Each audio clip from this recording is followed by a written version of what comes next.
So the question is, what are some of the lies you all believed in your season of loneliness? Whether it was via social media, with mental health, what are some of those lies? Missy, Scott, can you guys speak to that? I think one thing that when I was single that I believed was that when I got married that I wouldn't be lonely anymore.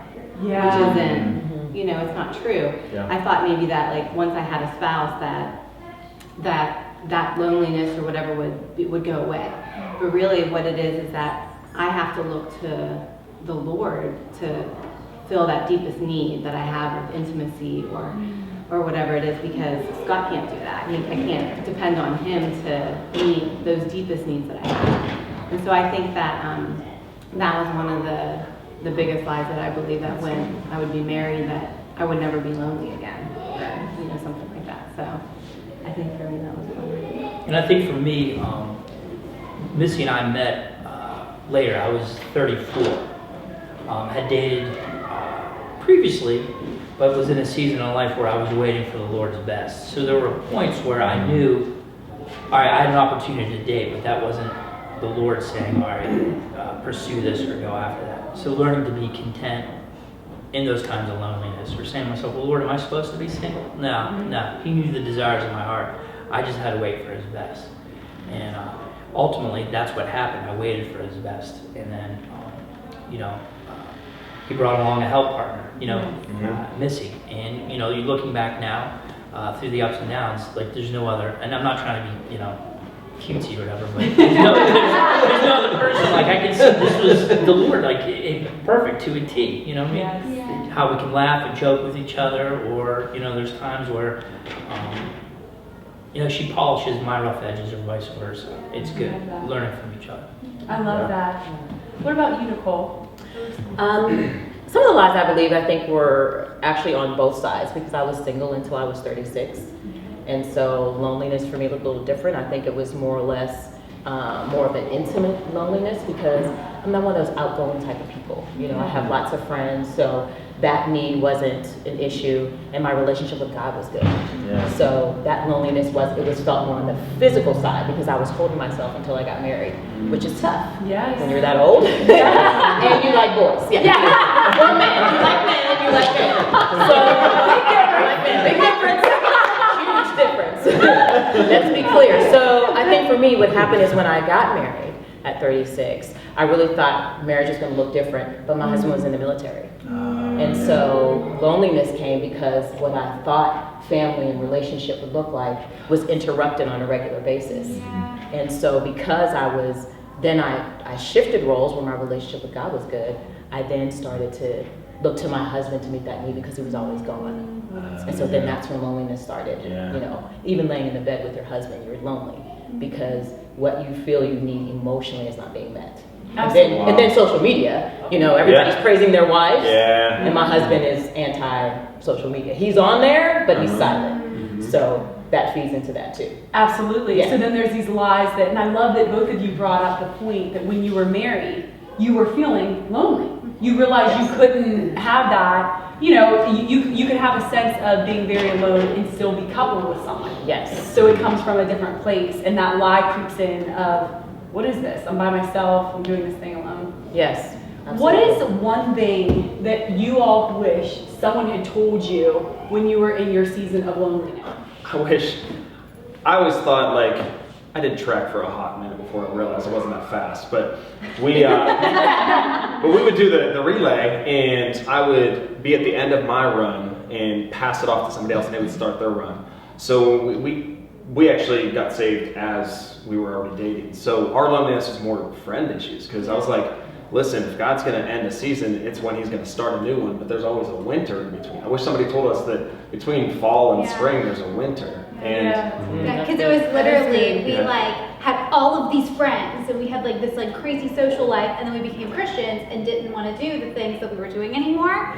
Jesus had a ton of followers. We're going So everyone's getting, come on, like we have a small entourage, and then crickets. They were all gone. Right? So I just remember praying like, man, God, like bring us good friends. Yeah. And then, you know, it happened a little bit slower than what we really wanted, but God just was so faithful in Yeah. bringing us like two of the best friends that we've had. And And just cherishing that season.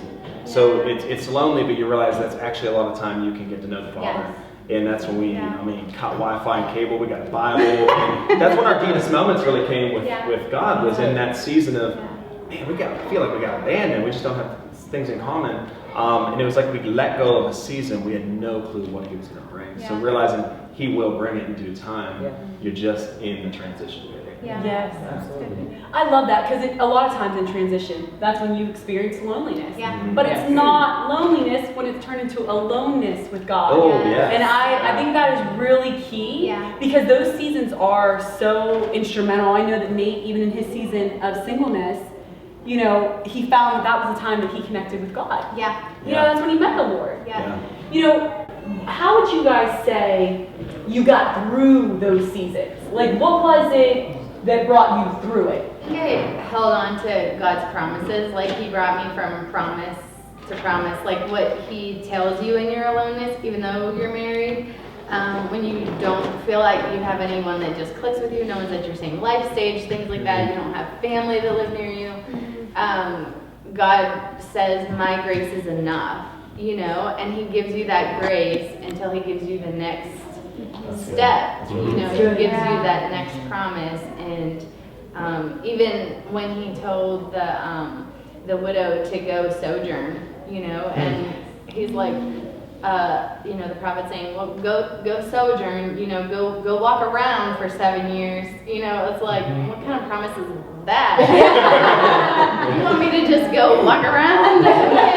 But then after that, you know, everything was restored to her, and it was kind of just, that was just one of those promises that I held on to, like, okay, I'm just going to hold on to this because there will be an end, there will be a spring, you know, even though you're in this winter right now. That is so good. That is good. Yeah. That's so good. Yeah, I mean, so like Eric, I did track and field until they told me I was horrible at it. But what was nice was I wasn't stuck in it forever, thank the Lord. And I think loneliness is not a life sentence. You know, I think what was good about it was in that time of loneliness, you know, we didn't have friends, we didn't have family around, but I just learned to be content with what I had and to be happy, you know, and we had each other, you know, and that was for that season. And I just realized, hey, this is just a season. I'm going to be happy with what I have, and I'm going to invest in that because eventually this will end and we'll never have a season like this again where it will just be us. And we just learned to be content in that and just wait until the Lord brought the next season. That's such a good word. For everything, in every season. Jerry? The only thing I can speak about is when I see people that are lonely, I think what the Father would do. And I try to treat them on that same level as best I can. So, as a husband, when you see your wife going through something, and the longer you're with them, you know that. You see the things that are bothering them, what have you. So you do your best. Because the Bible says, husbands, love your wives as Christ loved the church. So He gave His life for that. That's what we need to do, and we need to do it daily. Yeah. You know, not just when you see them going through something. So sometimes there's a sacrifice, but it's really not. Because when you become one, it becomes easier. It's good. Amen. Amen. I truly feel honored and cherished by him. I really do. Well, in fact, I was 14 and he was 16 when we met, so we didn't really have a chance to be real lonely because we grew up together. But yeah, the season of loneliness that I think that impacted me the most was we left the church we had been in for over 29 years. And so it was like a death when we left because all our ties and everything were there. And I remember sitting the one day and just crying and saying, Lord, I feel so alone and so disconnected from the body. And I was crying. And he said, I have you just where I want you, all to myself. Oh, wow. And so I learned that the wilderness was a place of intimacy. Yeah. And if you read the Song of Solomon in chapter 8, it says, "Who is that coming out of the wilderness, leaning on the arm of her beloved?" And so I just found that it was just a place that, I was singing one time that old song, you know, "You're all I want, you're all I ever needed." And the Lord interrupted my worship and said, "Are you singing the truth or are you singing a lie? Am I all you want? Am I all you really need? So are you singing the truth or are you singing a lie?" And then also along with that, you know, the I am. You know, when Moses said, "Who should I say?" Well, I am that I am. And the Hebrew translation says, what do you need me to be? If you are lonely, I am your friend. If you are sick, I am your healer. If you are in a place of lack, I am your provision. So if you're in fear, I am your strong tower. So I just found that in the wilderness, and it's funny, Moses found him like that in the wilderness as the I am. I just learned that whatever my need was, he was the I am that filled my need.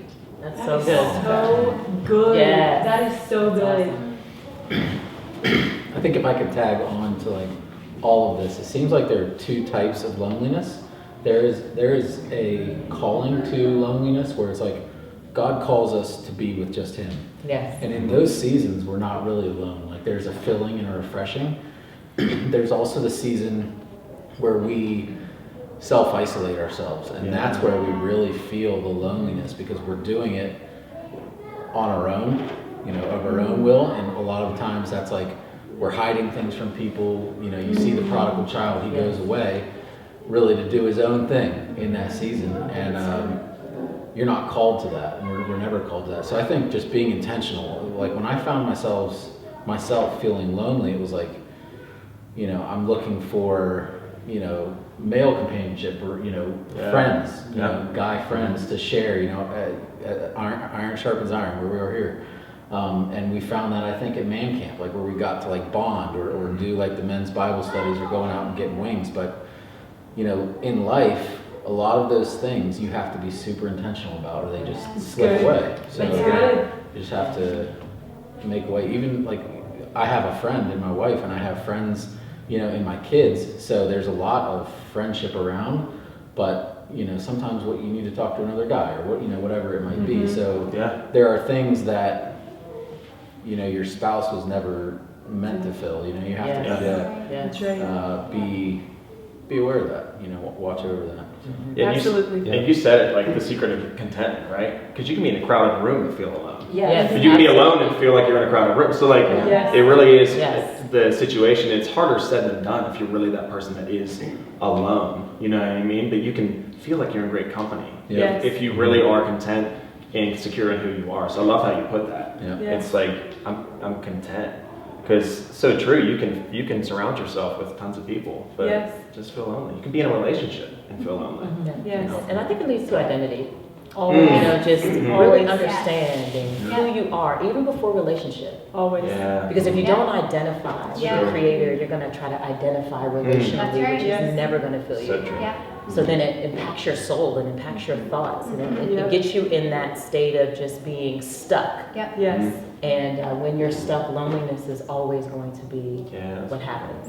It's so true. And I think shame too, like we hide ourselves, like Adam and Eve, like they hid themselves because of shame, you know, and we have to be open about communication and recognize that there is nothing, I'm not hiding myself from you, I am communicating, even with your wife, like you can be married, but there's a breakdown in communication because you're hiding things or whatever, so you have to just be open with sharing and not be in a place of self-isolation.